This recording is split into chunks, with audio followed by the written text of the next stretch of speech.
Salve, salve galera, sejam todas e todos muito bem-vindas e bem-vindos. Eu sou Rebeca França e esse é o programa Enegrecer a Política e Agora.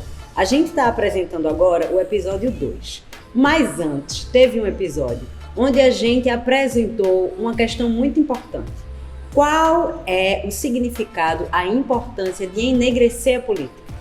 A palavra enegrecer significa tornar algo negro, em referência ao fato de, na nossa política, nas nossas instituições brasileiras, a maioria dos representantes são homens e homens brancos. Então, nesse primeiro episódio, a gente falou um pouquinho sobre essa questão da representatividade das pessoas negras, principalmente a partir de dados e pesquisas. A gente, inclusive, convidou a Vilma Reis para dar uma palhinha e foi uma fala super legal. Confere lá o primeiro episódio do programa Enegrecer a Política e Agora. Eu queria agradecer ao pessoal da Bigu Comunicativismo, que é quem produz esse programa, em parceria com o projeto Enegrecer a Política.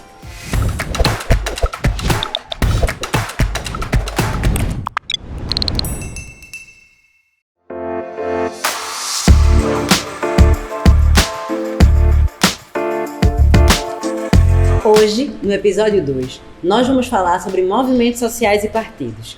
Você sabia que essas duas instituições têm responsabilidade em aumentar o número de pessoas negras na política? Pois é, entendendo essa importância, organizações não governamentais, partidos políticos, movimentos sociais, ativistas, coletivos políticos se juntaram e começaram a articular cada vez mais redes numa perspectiva nacional, para que o sistema institucional seja pressionado a realmente viabilizar a candidatura e a efetivação dessa candidatura de pessoas negras. Foi pensando nisso que o Tribunal Superior Eleitoral, em setembro de 2020, criou uma lei para impor aos partidos políticos que o dinheiro dos fundos partidários e eleitorais sejam destinados de forma proporcional às candidaturas de pessoas negras. Além disso, o tempo que esses partidos têm para propaganda política dentro da televisão e do rádio também precisa ser feito de forma proporcional para as candidaturas de pessoas negras. Esse tipo de lei só é possível a partir da pressão social que é feita pelos movimentos sociais. Para garantir que se efetive essa lei, os partidos políticos precisam se comprometer com a ampliação do financiamento proporcional, contribuindo para que pessoas negras sejam eleitas e, de fato, ocupem esses cargos de poder. Se a gente pensar bem, estamos aqui todo esse tempo falando sobre a importância de votar em pessoas negras, mas não é qualquer pessoa negra. São pessoas negras comprometidas com as causas dos direitos humanos, com as bandeiras dos movimentos sociais, porque essas pessoas, elas, de fato, conseguem interagir bem com temas do nosso cotidiano, porque elas fazem parte desse cotidiano. Temas como, por exemplo, redução de danos, desencarceramento, valorização do SUS e apuração ao auto de resistência, que é quando um policial, um agente do Estado, causa lesão ou morte a uma pessoa, algo que tem acontecido muito no nosso país. Essas candidaturas negras de ativistas são visibilizadas, por exemplo, em algumas pesquisas. E é por isso que nós organizamos para vocês o quadro Números e Dados. Dessa vez, nós vamos apresentar uma pesquisa que é do grupo Mulheres Negras Decidem. Elas levantaram uma pesquisa onde lançaram a pergunta: para onde vamos? Essa pesquisa foi feita em 2020 e entrevistou cerca de 200 ativistas negras. A pergunta principal foi: quais as estratégias que as ativistas negras estão usando para enfrentar e ultrapassar a pandemia do coronavírus? Além disso, a pesquisa revelou que 28% das entrevistadas sim pretendiam se candidatar às eleições municipais.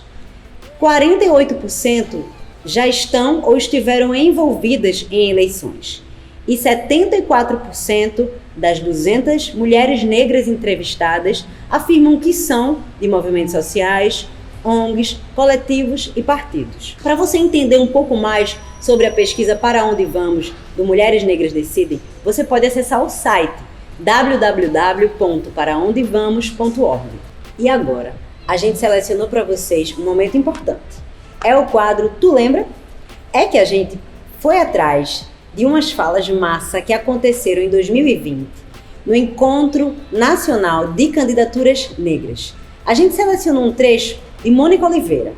Essa militante faz parte da Coalizão Negra por Direitos e também da Rede de Mulheres Negras de Pernambuco. Mônica Oliveira. Um dos desafios para mim é justamente a nossa capacidade de localizar esse momento numa longa trajetória histórica do movimento negro, do movimento de mulheres negras nesse país, né? Então, quando a gente fala do campo da esquerda, eu acho que é fundamental a gente reafirmar que o movimento negro brasileiro sempre esteve nesse campo da esquerda e construiu a esquerda nesse país, né? Não por acaso, em 78, na criação do Movimento Negro Unificado, o conjunto de forças mais à esquerda naquele momento, que ainda era um momento de ditadura nesse país, né? 78, ainda estávamos na ditadura, né? E o ato que marca a criação do Movimento Negro Unificado foi um ato para o qual afluíram diferentes forças da esquerda, porque naquele momento a convocação que o movimento negro fazia para a denúncia do racismo, para o combate ao racismo, para a denúncia da violência letal da polícia contra a população negra, era o que se tinha de mais avançado, sim, naquele momento, né? Então, eu acho que é super importante a gente fazer essa reafirmação, né? Nós, movimento negro, construímos a esquerda nesse país, né? Quando a gente fala, e aí é importante retomar uma coisa que Vilma tem dito, Vilma Reis e outras companheiras do ativismo também têm dito, né? Que somos nós, o movimento negro, especialmente as mulheres negras, que empurramos a esquerda para a esquerda, né? E que, inclusive, nesse período mais recente, cada vez mais temos assumido essa tarefa, né? Fomos nós que transformamos o movimento feminista num movimento antirracista. E estamos sendo nós que estamos empurrando o conjunto dos movimentos sociais do campo da esquerda para assumirem, né, uma atitude e uma prática antirracista, né? Então, a gente tem colaborado o tempo todo, ao longo dessas décadas, para que essa esquerda esteja à esquerda sempre, né? Ainda que em alguns momentos a gente não consiga, mesmo com muito esforço. O manifesto que a coalizão publicou em junho desse ano, o Enquanto Houver Racismo, Não Haverá Democracia, é um manifesto que afirma as compreensões do movimento negro brasileiro sobre o que é democracia nesse país. O que é essa democracia, né? É fundamental reconhecer que o Brasil tem uma democracia que não nos inclui plenamente, né? O Brasil nunca teve uma democracia plena, né? A democracia brasileira pode ser considerada uma democracia muito jovem do ponto de vista de processos históricos, né? Uma democracia que tem 30 e poucos anos, né? Mas fundamentalmente ainda é um modelo de democracia muito excludente. E operar nesse campo dos partidos políticos significa operar dentro desse modelo de democracia limitado e excludente, né? E aí é claro que é fundamental a gente discutir, e eu acho bom que essa mesa foque na discussão sobre o campo da esquerda, porque da direita a gente não espera nada, né, gente? Da direita, o que a gente vai esperar da direita? A direita cumpre aí sua agenda e não se afasta dela nem um pouquinho, né? Então, é lógico que o nosso debate, o nosso diálogo será sempre no intuito de garantir que esse campo da esquerda atenda às demandas, né, e incorpore o construto político e social que o movimento negro tem feito ao longo dessas décadas todas, né? É importante a gente lembrar que, mesmo sendo constitutivos desse campo, nós ainda enfrentamos muitos e muitos desafios, né? E desafios internos, né? É fundamental lembrar que, ainda que organizações negras estejam participando, por exemplo, da luta pela reforma política no Brasil, esse campo da luta pela reforma política não incorporou as proposições, por exemplo, sobre a dimensão racial na composição do parlamento. Cotas para negros nos parlamentos, por exemplo, a PEC das cadeiras negras, né, de um companheiro chamado Luiz Alberto, da Bahia, né, a PEC das cadeiras negras, que enfrentou inúmeras resistências dentro do campo da esquerda. Né, as nossas propostas para estabelecer cotas de gênero e de raça, né, a raça não foi incorporada como deveria ter sido, né? Então, estamos aí compondo, construindo juntos, fazendo a batalha juntos, mas a nossa pauta nem sempre é incluída, integrada como deveria, né? Importante demais, né? A gente ter a oportunidade de ver a fala de militantes como Mônica Oliveira. A gente está chegando ao fim do episódio, mas eu gostaria que vocês nos acompanhassem e compreendessem mais do que se trata esse projeto a partir das nossas redes sociais. O Instagram é Enegrecer a Política. O site é www.enegreceapolitica.org. E no Twitter é Enegrecer_.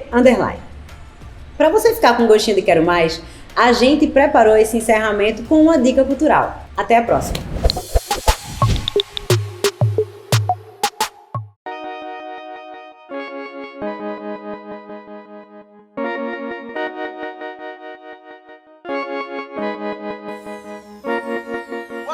Peguei visão mesmo sem óculos, eu nunca fui colírio, mas eu vi olho lacrimejar ao ver o corpo do filho que nunca saiu do trilho, mas teve a cor do Cirilo. A TV gosta daquilo e o vírus é só detalhe. É maior onda, diz, máscaras não salvam nossas vidas. Sem Covid tem racismo, drogas, armas e bebidas. Vidas negras não importam, mas dão like no Instagram. Me seguiu no Insta à noite, no mercado de manhã. Aqui na Itinga o bicho pega e suas áreas, como tá? A cebola aqui na quebra ainda faz as mães chorar. As Magali tão lá na barra, mandando legalizar. O secretário é Cebolinha e só mandou bala pra cá. Bala pra lá, bala pra cá, mas a perdida é sempre certa. E em cada garagem vejo mais um falso profeta. Governos dobram as metas, mães solos dobram cobertas. Ainda não fui descoberto, mas mesmo assim passo frio. Não morro nem mato, se mato eu morro. Dou a cara tapa, se bato não corro. Se corro me matam, falam que é suspeito. Vim preto no mundo e por isso só corro atrás. Socorro e jaz, o sonho da vida tranquila, descanse em paz. Nós sabe quem faz e quem fala que faz. Nós é curupira andando pra trás. Playboy paga de favela, favela paga de gringo, gringo dança rebolation. Nós parcela o PlayStation, eles devolvem plantation. E nós fica sem direito, sem direção e sem eixo. Aí tem que votar em frente.